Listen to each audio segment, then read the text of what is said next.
Welcome to the Get Over Yourself podcast. This is Brad Kearns. I had a strong attachment of my self-esteem to the outcome. I had great importance on the outcome, and this is a whole ton of wasted energy and roller coaster of emotions that did not serve to make me a better runner. Hi, listeners. Welcome to a breather show.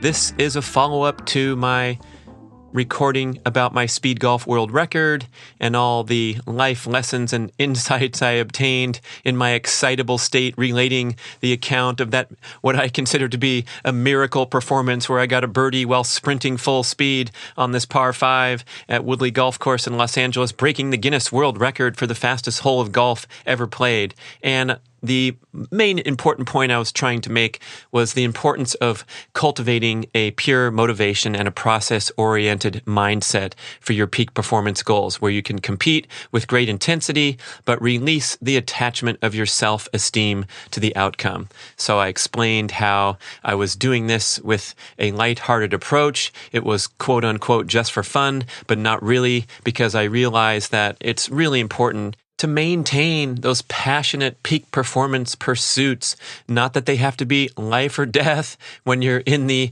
adult basketball league or the adult lunch league pickup games and guys are about to get in a fight because it's so important. I'm not talking about misplaced competitive intensity, but rather maintaining healthy competitive outlets, peak performance goals, focus, discipline, leveraging all those things into all different areas of life thanks to your passionate pursuits that are outside of your core daily responsibilities. Sports being such a wonderful example, especially for people who were athletic back in their younger days, and sometimes kind of those things drift away and we become spectators watching our kids and screaming too loud from the stands accordingly because we don't have our own competitive outlets. So that was my message on the longer recording, but I did want to talk about this flashback that occurred in my childhood bedroom in the afternoon prior to the record attempt, and relating that to my high school experience as a runner. So there I am in my childhood bedroom where I grew up in the San Fernando Valley, and I was busy with a regular workday, getting ready for this record attempt in the evening, this highly orchestrated record attempt with moving parts and many people showing up. So I said, you know what, I should just kind of take a break, go lay down, take a little nap, relax, get my mind right. And when I lay down onto my bed that afternoon, I got this flashback to high school when I'd come home from the classes and lay in that bed and try to rest in advance of the track meet that was coming up or the cross-country meet. And I remember when I lay down before these competitive efforts, I would feel this incredible sense of nervousness and dread, almost feeling sick to my stomach. One reason was because I knew just how much pain was coming forth in the next couple of hours when you're racing in the 2-mile double in a track meet or going out there on the hilly cross-country course at Pierce College and just suffering, and your lungs are burning and you're coughing up phlegm for hours afterward. That was my experience of high school running. And I was in the situation where my social circle, my self-esteem, my identity as a young person was really quite tied up in how I performed as a runner, as you can imagine when we're mixed into that high school experience trying to figure out who we are.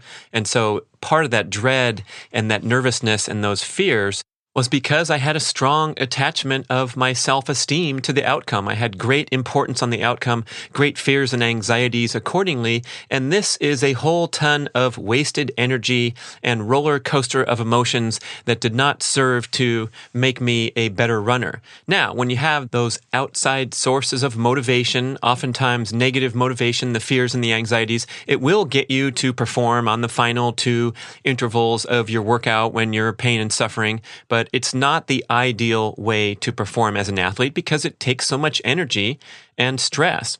In contrast, consider cultivating that pure motivation where you appreciate the experience of competition and laying it all on the line and pursuing a passionate peak performance goal without the attachment of self-esteem, without the dread and the fear and the anxiety. So the flashback that occurred was the pain of those stored emotional memories of fear and anxiety.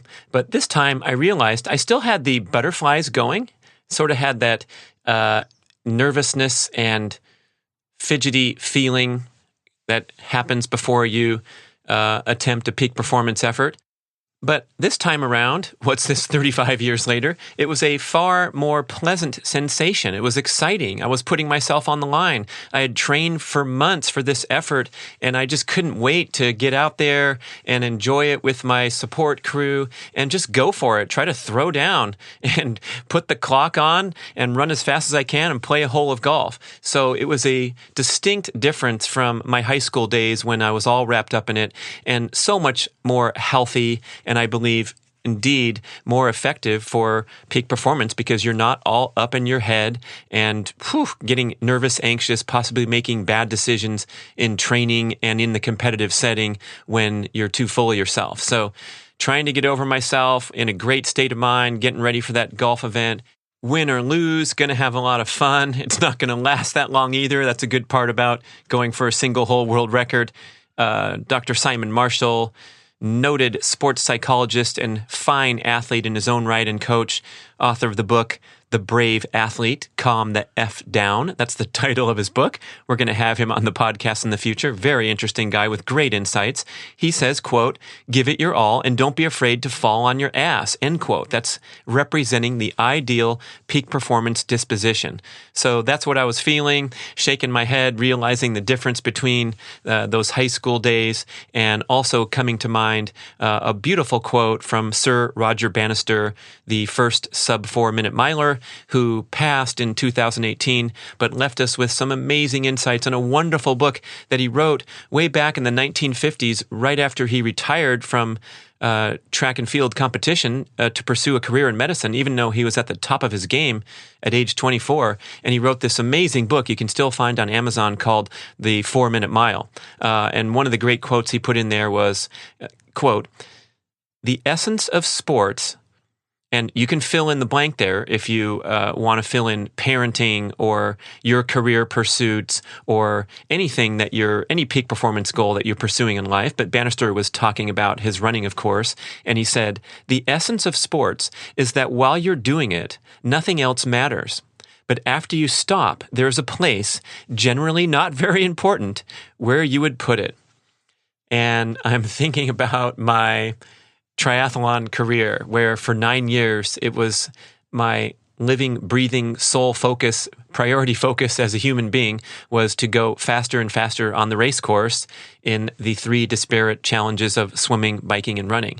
And it was a wonderful time in life to give it my all and go all in with those peak performance goals, and to wake up every single day and have this compelling challenge in front of you that you're going around and you're working at the absolute limit of your physical capabilities, traveling around the world, racing the best guys from all over the place, and just into this really exciting, intense endeavor where while you're doing it, it's very, very important. Nothing else matters, of course, during the racing time. And then today, I think of all those triathlon race results of the 130 races that I did on the pro circuit, and they now reside in a brown manila folder, dark brown, not light brown like the usual ones, a brown folder in the very back of my file cabinet. And they have almost complete insignificance for many, many years since I finished racing a long time ago.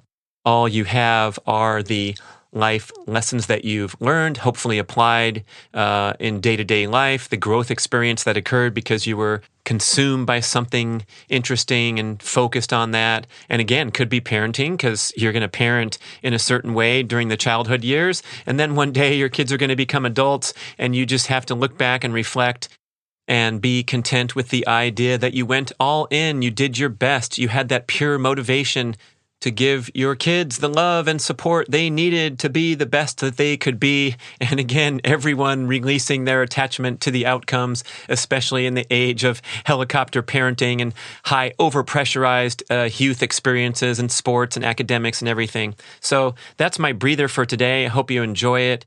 Go find a peak performance endeavor to go all in on. And while you're doing it, act like nothing else matters, but after it's over, file it away. Talk to you soon. Thanks for listening to The Breather Show. Hey, let's get real about salt. I want to talk about a product called Real Salt, the finest natural mineral sea salt you can find, coming straight to you from an ancient underground salt deposit in central Utah, left there by the pristine ancient sea that covered North America millions of years ago. I first bought this product, thank you, L. Russ, Primal Blueprint Podcast, and it actually tastes great. I can't believe this when we're talking about salt, but it adds to the flavor value of your meal. Why is salt so important? Jeez, we've heard our whole lives about watch your salt intake or you get high blood pressure. Oh my goodness, it's such baloney, especially those of us in the ancestral health movement eating healthy diet without all those ridiculous high sodium processed foods. Guess what happens even when you transition from regular high-carb diet over to ancestral style or even keto? What happens is you reduce the inflammation and water retention in cells throughout your body because finally you're healthy. You're not triggering systemic inflammation and battling the adverse effects of consuming gluten and sugar and having it mess with your autoimmune function and your intestinal lining. So with that reduction in inflammation and water retention when you cut out crappy foods, oh, you look great. You lose all that fat weight in your face, and your friends say, hey, did you lose weight? You look great. You say, yeah, thanks. But guess what? It's time to increase your consumption of healthy salt. And I'm not talking about that ridiculous junk food that's iodized salt. So if you're shaking a white salt onto your food, you are consuming a product that has been bleached and stripped of its natural trace minerals. Real salt, on the other hand, is completely unrefined and full of supporting natural minerals and flavor the way salt was meant to be savored. And what a cool company. These guys are so chill. I met them in person at PaleoFX. They're committed to the greatness of the team, the employee. Listen to their philosophy.